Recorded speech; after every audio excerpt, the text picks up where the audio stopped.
Hello students, my name is Dipandi Mishra and I'm here to provide you with the second video lecture on business research tools.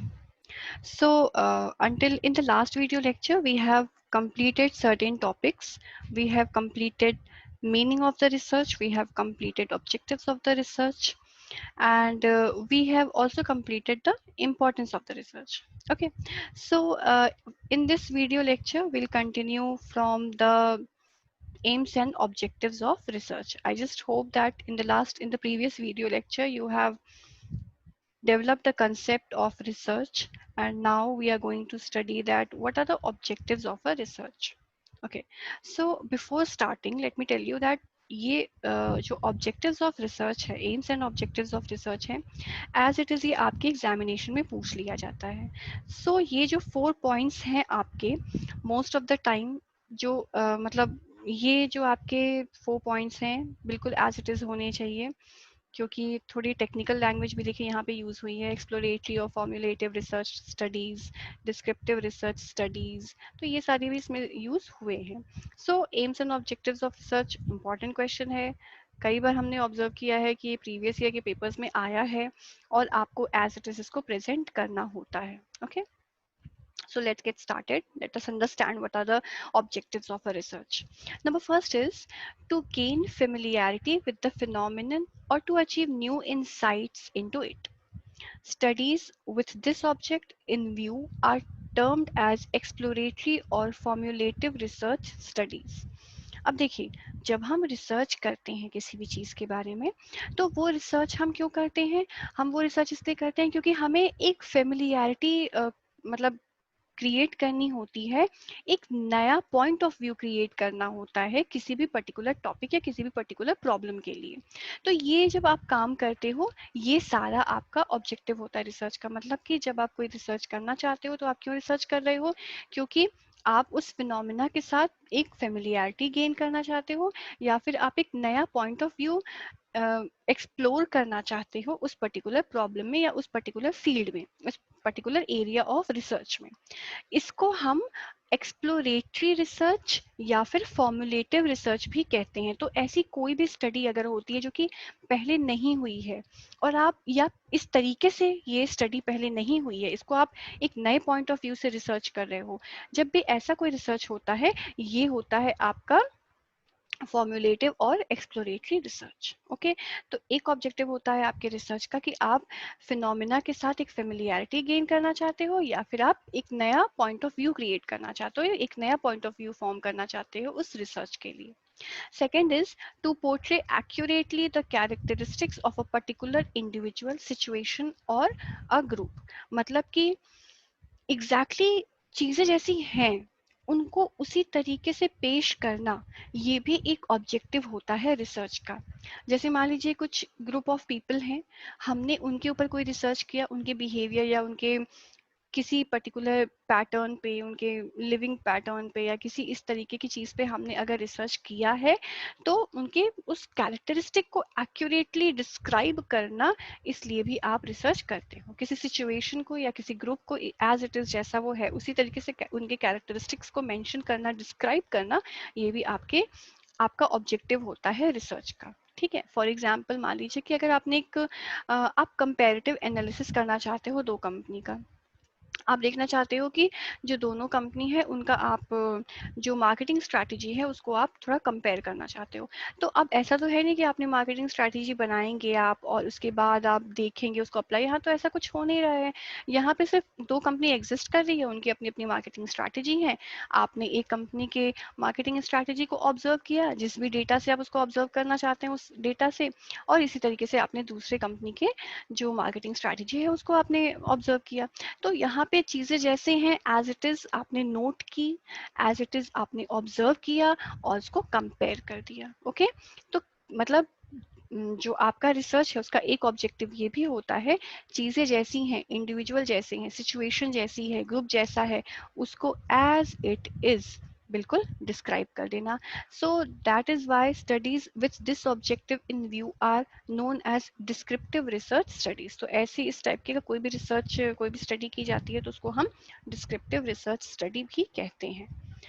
Then third is to determine the frequency with which something occurs or with which it is associated with something else. तो किस frequency से, जैसे कुछ चीज़ें होती हैं जो repetitively बार बार होती रहती हैं, तो किस फ्रीक्वेंसी से वो चीज़ें हो रही हैं, किस वजह से वो चीज़ें हो रही हैं, इस चीज़ को भी ऑब्जर्व करने में हमें रिसर्च हेल्प करता है। तो कई बार रिसर्च हम इसलिए कर रहे होते हैं क्योंकि हमें ये पता करना होता है कि ये पर्टिकुलर इवेंट किस फ्रीक्वेंसी से हो रहा है, बार बार हो रहा है, क्यों हो रहा है। ठीक है, फॉर एग्जाम्पल मान लीजिए कि अगर हम ऑब्जर्व करें तो एक पर्टिकुलर सीजन है जहाँ पे हम देखते हैं कि मलेरिया और डेंगू के पेशेंट बहुत ज़्यादा मिलते हैं।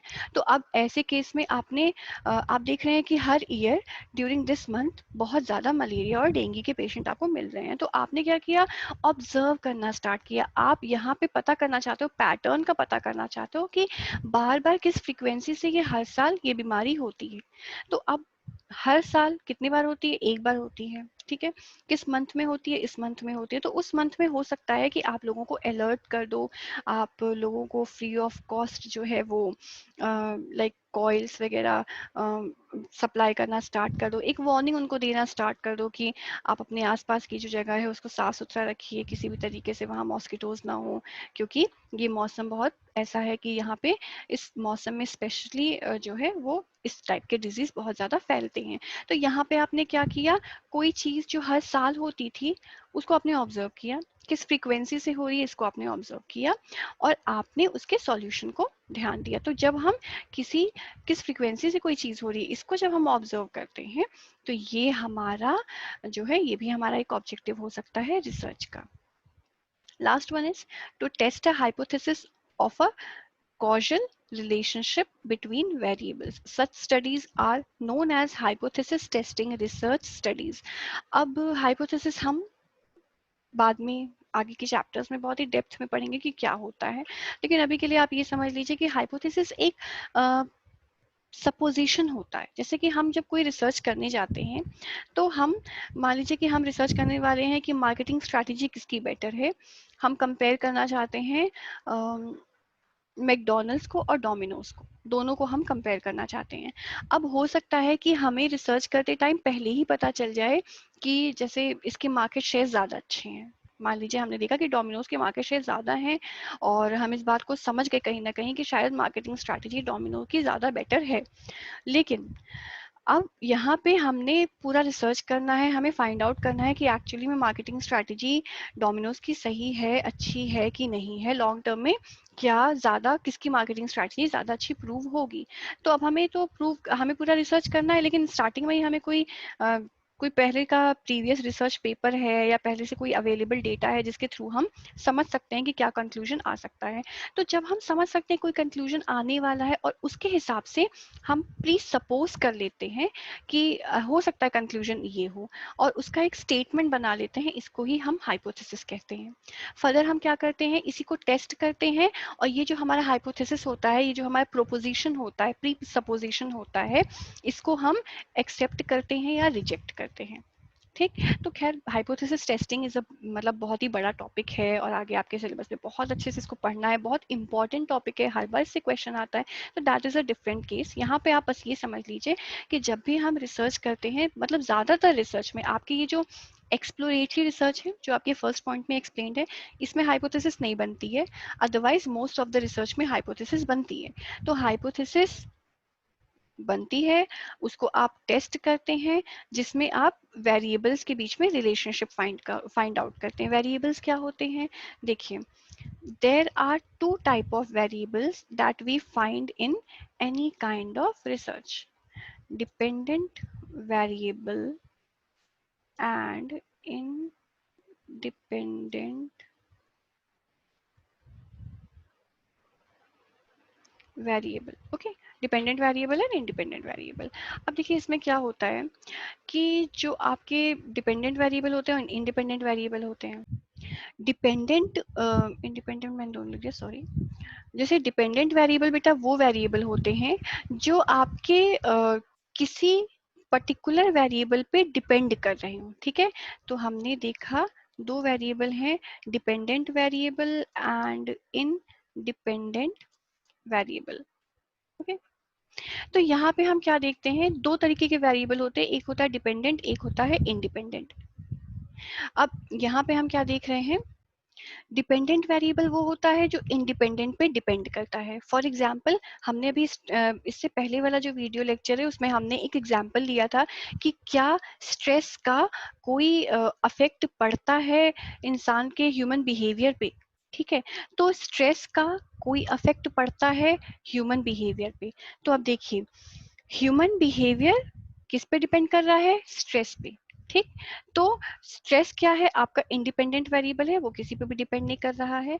लेकिन जो आपका ह्यूमन बिहेवियर है वो स्ट्रेस की वजह से फ्लक्चुएट हो रहा है, अच्छा और बुरा हो रहा है, तो वो डिपेंडेंट वेरिएबल है।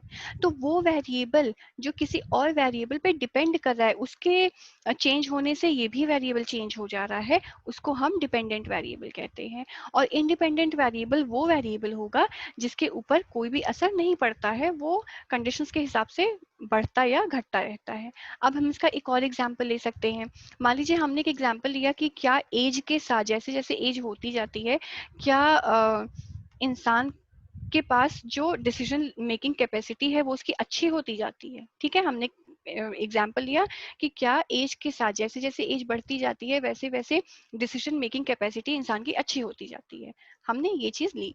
अब एज इंडिपेंडेंट वेरिएबल है, क्योंकि वो तो बढ़ेगा, वो किसी भी चीज पे डिपेंड नहीं कर रहा है, वो साल दर साल बढ़ता जाएगा। लेकिन जो डिसीजन मेकिंग कैपेसिटी है वो एज पे डिपेंड कर रही है, तो वो आपकी डिपेंडेंट वेरिएबल हो गई। तो वो सारे वेरिएबल जो किसी और चीज पे डिपेंड कर रहे हैं वो आपके डिपेंडेंट वेरिएबल हो जाते हैं। और वो सारे वेरिएबल जिनके ऊपर किसी का असर नहीं होता है, वो टाइम के साथ, सिचुएशन के साथ चेंज होते रहते हैं, वो आपके इंडिपेंडेंट वेरिएबल हो गए। ओके, तो अब एक और एग्जांपल हम इसमें ले सकते हैं कि क्या एक्स्ट्रा करिकुलर एक्टिविटी का पढ़ाई पे कोई असर पड़ता है। ठीक है, एक्स्ट्रा करिकुलर एक्टिविटीज का स्टडी पे कोई अफेक्ट पड़ रहा है, मार्क्स पे कोई अफेक्ट पड़ रहा है कि नहीं पड़ रहा है। तो यहाँ पे दो वेरिएबल है, एक्स्ट्रा करिकुलर एक्टिविटी और क्या है, मार्क्स। मार्क्स अफेक्ट हो रहे हैं किसकी वजह से, एक्स्ट्रा करिकुलर एक्टिविटीज की वजह से। तो मार्क्स डिपेंडेंट वेरिएबल हो गए, क्योंकि वो चेंज होंगे अगर हम एक्स्ट्रा करिकुलर एक्टिविटीज में इन्वॉल्व होंगे तो। और अगर एक्स्ट्रा करिकुलर एक्टिविटीज चूंकि इसके ऊपर कोई असर नहीं पड़ रहा है, तो ये आपका इंडिपेंडेंट वेरिएबल हो जाएगा। तो वो सारी चीजें जो डिपेंड कर रही हैं किसी और पे, वो फ्लक्चुएट हो रही हैं जैसे जैसे कोई और वेरिएबल फ्लक्चुएट हो रहा है, तो वो आपका डिपेंडेंट वेरिएबल होता है। और अगर कोई ऐसा वेरिएबल है जो फ्लक्चुएट किसी और की वजह से नहीं हो रहा है, उसके अपने रीजन है फ्लक्चुएट होने के, तो वो आपके इंडिपेंडेंट वेरिएबल्स हो जाएंगे। तो यहाँ पे जो आपका एक और ऑब्जेक्टिव होता है रिसर्च का, वो यही होता है कि आप रिलेशनशिप फाइंड आउट करते हो डिपेंडेंट और इंडिपेंडेंट वेरिएबल के बीच में हाइपोथेसिस के थ्रू। ठीक है, इस टाइप की स्टडी को हम हाइपोथेसिस टेस्टिंग रिसर्च स्टडीज भी कहते हैं। तो बेसिकली ऑब्जेक्टिव क्या होता है रिसर्च का, मेन चार ऑब्जेक्टिव होते हैं रिसर्च के, जिसकी वजह से हम रिसर्च करना चाहते हैं। पहला तो ये कि आप किसी भी प्रॉब्लम के लिए, किसी भी एग्जिस्टिंग कंडीशन के लिए जब आप नया पॉइंट ऑफ व्यू खोजते हो तो इसलिए आप रिसर्च करते हो। सेकंड हो सकता है कि किसी particular situation, condition, event, characteristic, किसी ग्रुप, किसी इंडिविजुअल की कैरेक्टरिस्टिक को एज इट इज प्रेजेंट करने के लिए भी आप रिसर्च करते हो। देन किस फ्रीक्वेंसी से कोई चीज बार बार हो रही है, इसको एनालाइज करने के लिए, उस फ्रीक्वेंसी को समझने के लिए भी आप रिसर्च करते हो, ये भी एक ऑब्जेक्टिव हो सकता है रिसर्च का। और लास्ट है कि हाइपोथेसिस को टेस्ट करने के लिए और वेरिएबल्स के बीच में क्या रिलेशनशिप है, कॉज एंड इफेक्ट का क्या रिलेशनशिप है, इसको फाइंड आउट करने के लिए भी आप रिसर्च करते हो। तो these are the four main objectives for which any person conduct research. Okay, now there are various types of research, बहुत सारे types होते हैं research के। और ये सारे आपके टाइप्स होंगे। और इसके अलावा लास्ट में आपको मैं ये भी बताऊंगी कि there are certain few more types of research जो कि अब एग्जिस्टेंस में आ रहा है धीरे धीरे। ठीक है, तो स्टार्टिंग में हम जो मेजर टाइप के रिसर्च होते हैं हम उनको समझते हैं। जो सबसे पहला रिसर्च का टाइप होता है वो होता है डिस्क्रिप्टिव वर्सेस एनालिटिकल। तो देखिए, नाम से भी आप समझ सकते हैं बहुत ज़्यादा कि मतलब किस टाइप के रिसर्च के बारे में यहाँ बात की जा रही है। जो सबसे पहला होता है आपका डिस्क्रिप्टिव वर्सेस एनालिटिकल। इसमें देखिए, डिस्क्रिप्टिव का मतलब है किसी भी चीज़ के बारे में डिस्क्रिप्शन देना। ठीक है। तो जब यहाँ पे किसी भी इवेंट के बारे में, किसी भी सिचुएशन के बारे में, किसी भी कंडीशन के बारे में एज इट इज जो है वो डिस्क्राइब किया जाता है उसको, तो ये आपका डिस्क्रिप्टिव रिसर्च होता है। हम इसको पढ़ के भी समझते हैं। Descriptive research includes surveys and fact-finding inquiries of different kind. अलग अलग टाइप के जो सर्वेज होते हैं, फैक्ट को फाइंड करने वाले रिसर्च होते हैं, ये आपके डिस्क्रिप्टिव रिसर्च होते हैं।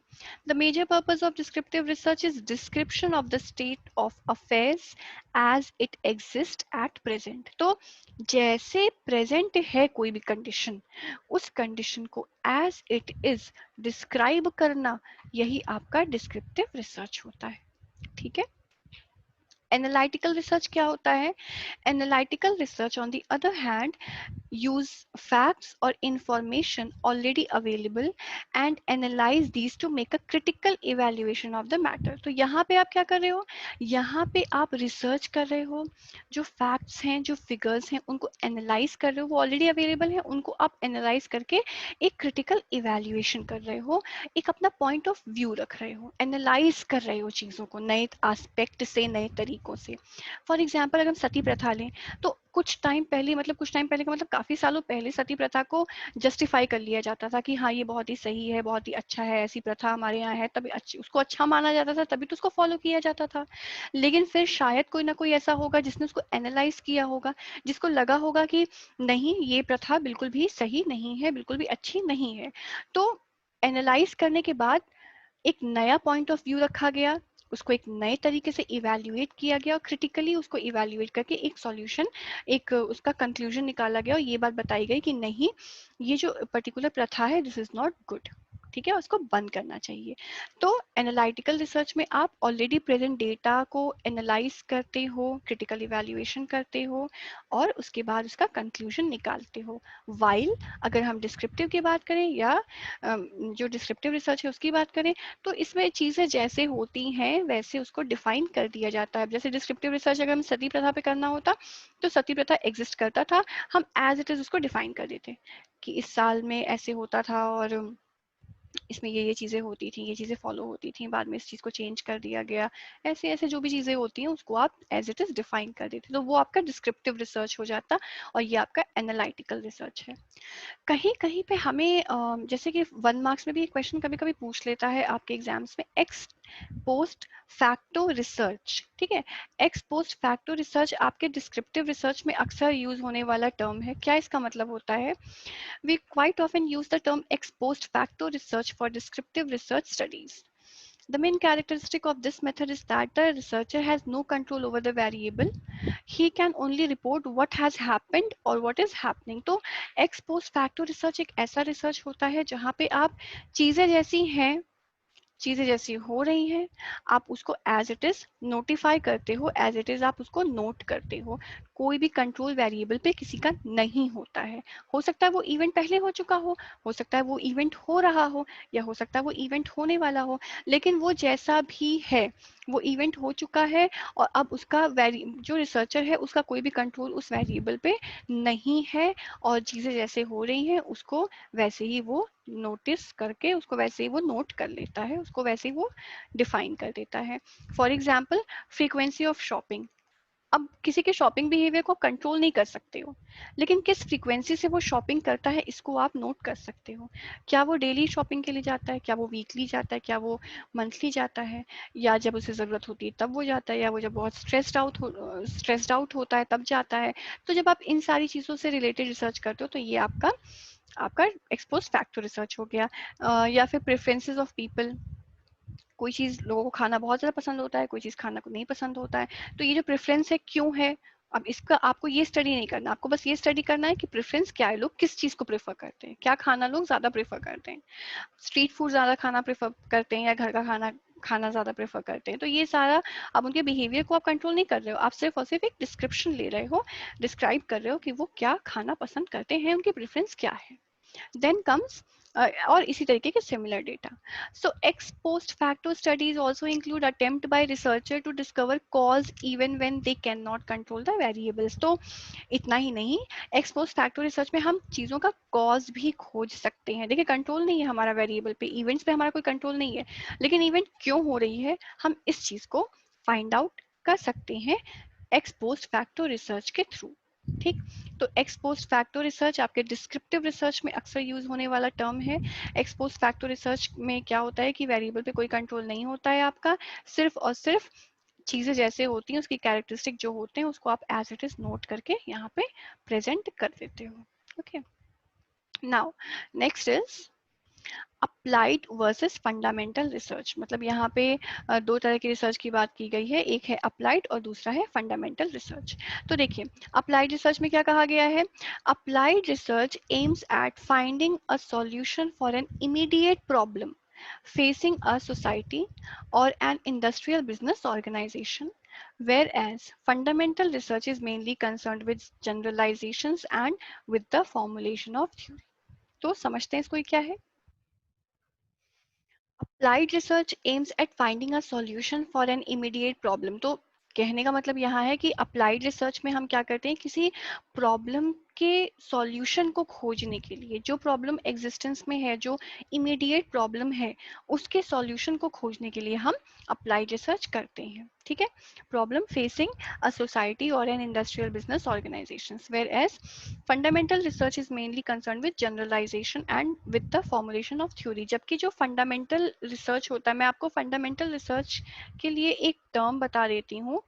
फंडामेंटल रिसर्च को हम ये भी कहते हैं कि research just for the sake of research. ठीक है, तो कहने का मतलब यहाँ पे ये है कि जब हम रिसर्च सिर्फ एक रिसर्च के लिए करते हैं, क्योंकि हमें कुछ फाइंड आउट करना है, हमें सिर्फ एक रिसर्च करना है, तो उसको हम फंडामेंटल रिसर्च करते कहते हैं. और फंडामेंटल रिसर्च को हम बेसिक और प्योर रिसर्च भी कहते हैं. ओके, तो यहाँ पे क्या हो रहा है कि अप्लाइड रिसर्च में हमारे पास कोई प्रॉब्लम है जो एग्जिस्टेंस में है और उसका तुरंत सॉल्यूशन खोजना है, तो जब हम ऐसी कोई रिसर्च करते हैं तो that is known as applied research. जबकि फंडामेंटल रिसर्च में कोई प्रॉब्लम नहीं है हमारे ऊपर, कोई सॉल्यूशन खोजने के लिए हम रिसर्च नहीं कर रहे, बस हम किसी प्रिंसिपल को बनाने के लिए, किसी थ्योरी को बनाने के लिए, किसी कंसेप्ट बिल्डिंग के लिए हम कोई रिसर्च कर रहे हैं, तो that is fundamental research. Okay, gathering knowledge for knowledge sake is term pure और बेसिक रिसर्च. तो यही बात जो मैंने आपको यहाँ पे समझाई है, research just for the sake of research, सिर्फ हमें रिसर्च करना है इसलिए हम रिसर्च करें, दैट इज फंडामेंटल रिसर्च. तो gathering knowledge for just for the sake of knowledge is known as pure और बेसिक रिसर्च, और इसी प्योर और बेसिक रिसर्च को ही हम फंडामेंटल रिसर्च कहते हैं. ओके, फॉर एग्जाम्पल, अब यहाँ पे एग्जाम्पल भी दिया हुआ है इसका, देखिए.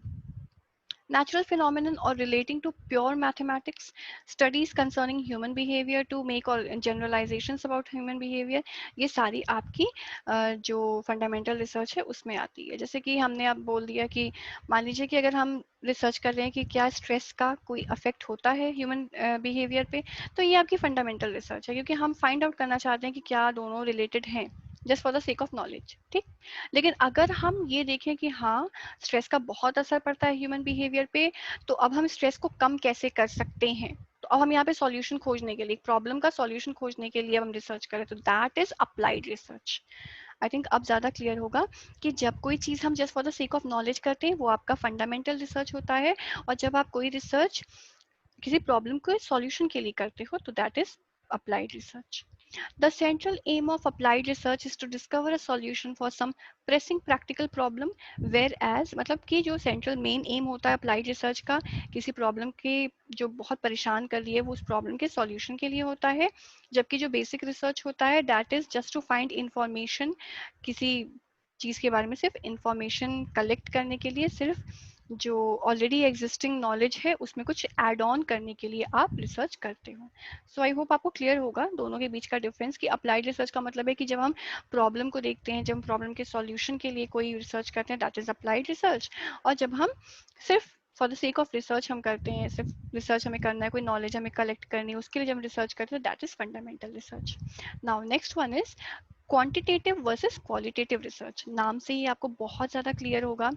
क्वांटिटेटिव वो रिसर्च जिसमें हम क्वांटिटी देख रहे हैं, जिसमें हम देख रहे हैं कि बहुत सारा डेटा अवेलेबल है जो उस रिसर्च को सपोर्ट कर रहा है, बहुत सारा जो एम्पेरिकल डेटा है वो अवेलेबल है यहाँ पे, बहुत सारे फीडबैक अवेलेबल हैं, और बहुत सारे नंबर्स हैं, बहुत सारे टेस्ट उस पर किए गए, स्टैटिस्टिकल टूल उस पर यूज़ किया गया है और उसके थ्रू हम चीज़ों को फाइंड आउट करें, तो दैट इज़ क्वांटिटेटिव रिसर्च। जबकि अगर कोई ऐसी रिसर्च है जो क्वालिटेटिव है, जिसमें हम क्वांटिटी का यूज़ नहीं कर सकते हैं, फॉर एग्जांपल अगर हम कोई ऐसी रिसर्च कर रहे हैं कि क्या ऐसा है कि मदर जो है वो अपने चिल्ड्रन से बहुत ज़्यादा प्यार करती है, अपने चाइल्ड से बहुत ज़्यादा प्यार करती है, तो अगर इस टाइप की हम कोई रिसर्च करें तो इसका कोई पैरामीटर नहीं है मेजर करने का, किस पे आप इस पर्टिकुलर एट्रीब्यूट को मेजर करेंगे, कोई एट्रीब्यूट इसको मेजर किया ही नहीं जा सकता है। तो ये आपकी क्वालिटेटिव टाइप ऑफ रिसर्च हो जाएगी कि जहाँ पे आप मेजर नहीं कर सकते हो एस्पेक्ट्स को, बिहेवियर को, नेचर को, एटीट्यूड को, तो इन सब चीज़ों के लिए हम क्वालिटेटिव रिसर्च करते हैं, क्योंकि हम इसको किसी स्केल पे मेजर नहीं कर सकते हैं, ठीक है। जबकि अगर हम आपसे इस टाइप की रिसर्च करवाएं कि आपको इस पर्टिकुलर आपको इन 5 कंपनी में से कौन सी कंपनी आप ज़्यादा प्रेफर करेंगे, कौन सी कंपनी आप प्रायोरिटी पे रखेंगे, वहां से आप सामान लेंगे, तो फिर जितने भी लोग उस पर रिस्पॉन्स देंगे उनका एक परसेंटेज निकाल के आप लिख सकते हैं कि 60% of people are saying that they will prefer this company the most among all these 5 company। तो यहाँ पे क्वांटिटी ने सपोर्ट किया है आपके पास, आप 60% को प्रेजेंट कर पा रहे हो क्योंकि आपने एक सर्वे किया होगा, आपने क्वेश्चन आयर फिल करवाया है लोगों से और उनके जो उनका पॉइंट ऑफ व्यू है उसको कंसिडर किया है। तो जब भी आपकी रिसर्च नंबर से, डेटा से, स्टैटिस्टिकल टूल्स से सपोर्टेड हो, वो आपकी क्वांटिटेटिव रिसर्च होती है। और जो रिसर्च में आप उस पर्टिकुलर कैरेक्टरिस्टिक को मेजर नहीं कर सकते हो, वो आपकी क्वालिटेटिव रिसर्च होती है।